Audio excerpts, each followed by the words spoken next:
আমরা এখন একেবারেই শেষ জামানার মানুষ, আখেরি জামানার মানুষ, লাস্ট আওয়ার, শেষ ঘন্টার মানুষ আমরা। আমাদের নবীকে বলা হয় নবী ও আখেরি জামান, শেষ জামানার নবী। কোন জামানার? শেষ জামানার নবী। তিনি যখন পৃথিবীতে এসেছিলেন তখন থেকে শেষ জামানা শুরু। শেষ জামানা শুরু না হলে তিনি শেষ জামানার নবী কীভাবে হলেন? অবশ্যই আজ থেকে 1450 বছর আগে তিনি যখন পৃথিবীতে রাসূল রূপে প্রেরিত হন তখনই ছিল শেষ জামানার শুরু, স্টার্ট।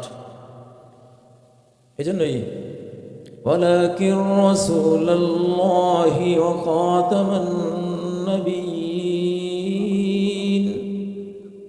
তিনি আল্লাহর রাসূল এবং সমস্ত নবীদের তিনি খাতাম, তাকে দিয়েই সমাপ্তি টানা হয়েছে নবীগণের আগমনের।